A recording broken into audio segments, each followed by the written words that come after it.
have completed the renovation and retrofitting of 11 primary healthcare centers in Upper East. 4 of them have been functionalized. That means they are working. Another 5 will be functionalized in the next 30 days. And the remaining will be functionalized in the next 45 days. So what that means is that 11 primary health care centers, which were not working before, will start working in the next 45 days. We have a health center, but it's non-existing. It's only cockroaches and ratchets and reptiles that are there. Then suddenly, God remembered us and brought this general hospital to this community. Do you know how many lives are going to be saved by this hospital? I am happy because I'm the king of this place, so I'm so excited because it's going to reduce the deaths that are happening. In the area of healthcare, we at the moment have over 100 of the 200 primary healthcare centers that we are renovating that are ready for commissioning. And from, I believe, 1st of June, we'll be commissioning them. We are also fixing about 10 of the general hospitals, and of course, we are also fixing the Amachara Specialist Hospital, the Omunako Specialist Hospital also. So it will take a little bit of time, but I can assure you that our plans for the healthcare delivery system in Abia are very, very robust. We want to get to the point where if you are sick, you wouldn't need to travel outside Abia. And that is what our medical village, which will be flagging off any moment from now, is supposed to address.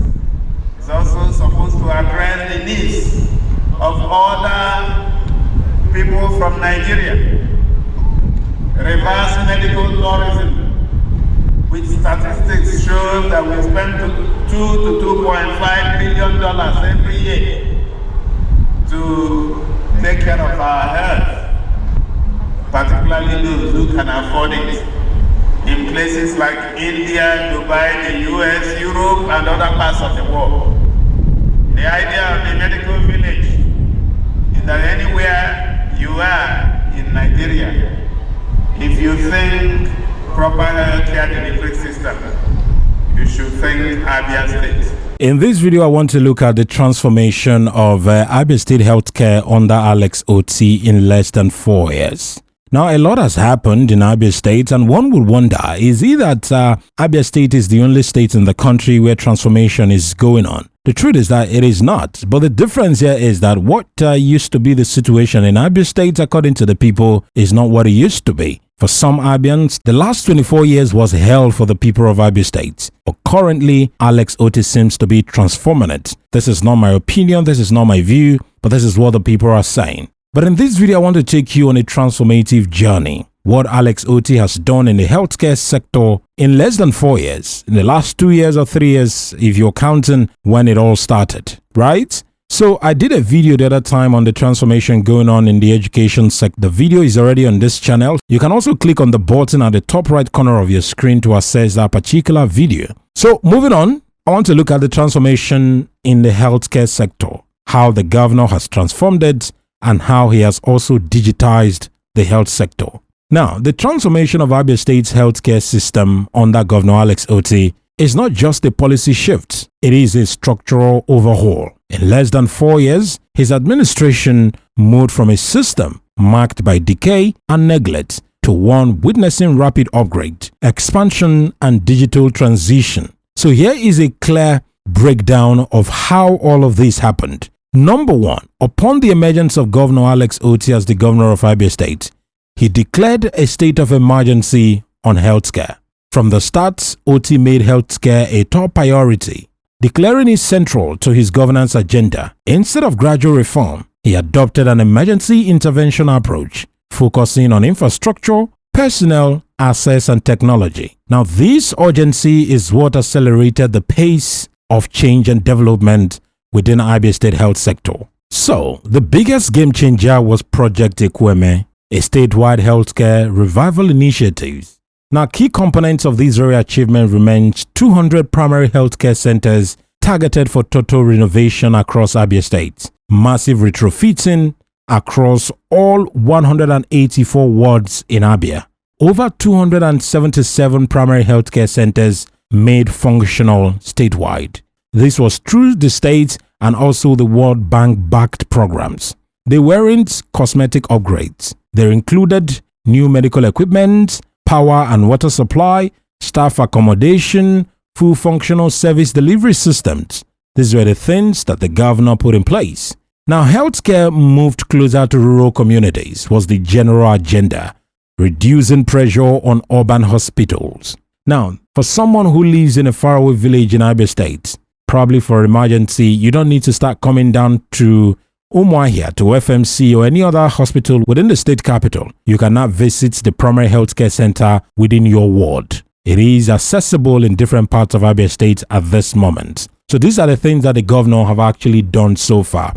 It is not that the governor would do it. These things are already in place in some parts of the state, in major parts of the state actually. Now, beyond the primary healthcare centers, Otti also expanded access by building and upgrading major facilities, construction of new general hospitals in underserved local governments, launch of multi-billion naira hospital projects like Ohanku General Hospital, continuous commissioning of health centers across the state.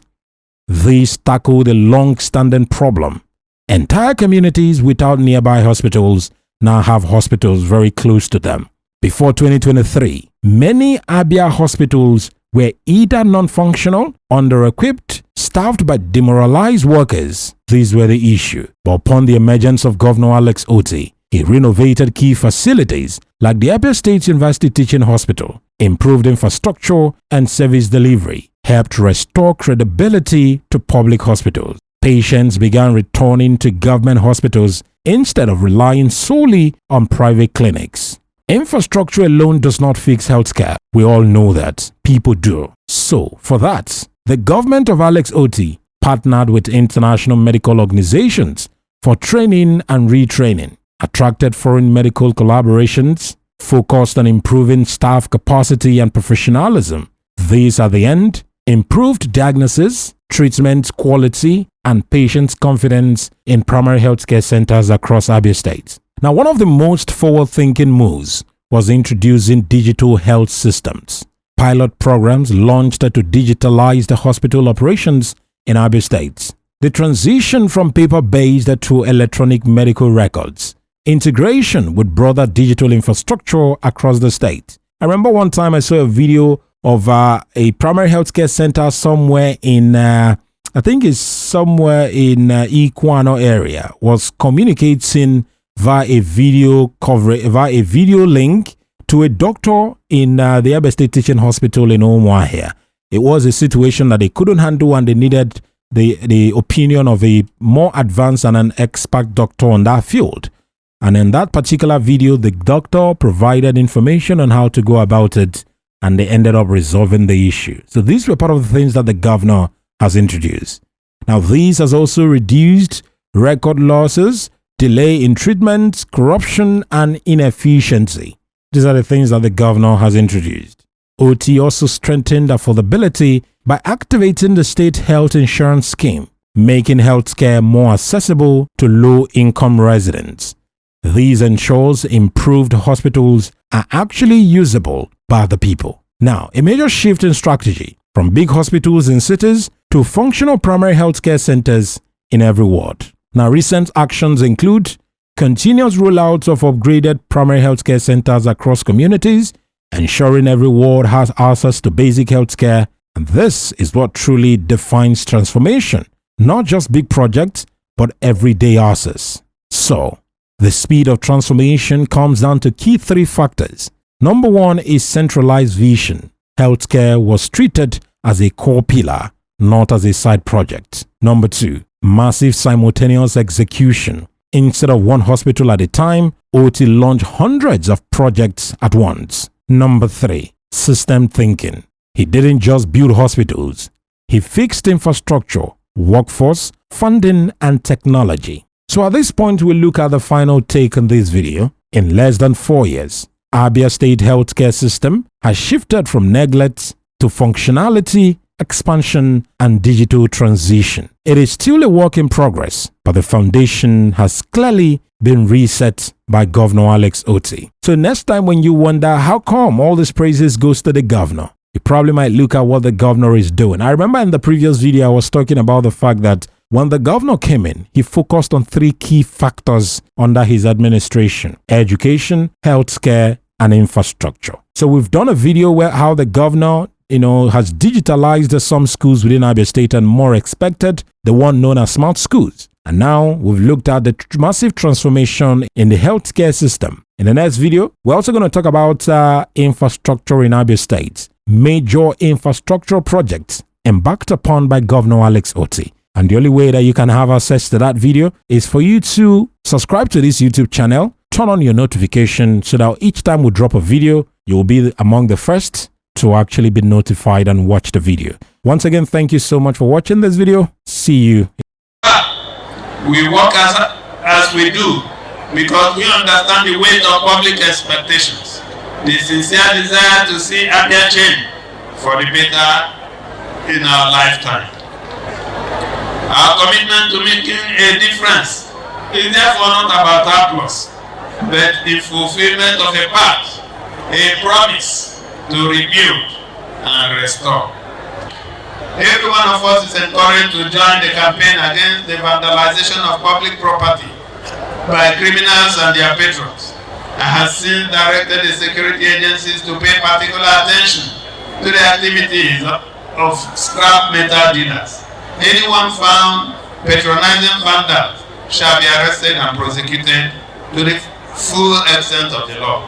For communities that allow vandals to damage public property in their domains without accountability, the government shall henceforth respond by interrogating the leaders and persons of influence within those communities. Amazing the impact this retrofitting and renovation and construction of new primary healthcare centers in Abia North and by extension the whole of Abia State. In the whole of Abia is 200, including the new ones. So the impact is enormous. I want to thank you for coming here today to honor this invitation to commission the healthcare center, one of the dozens that you are executing in Benin.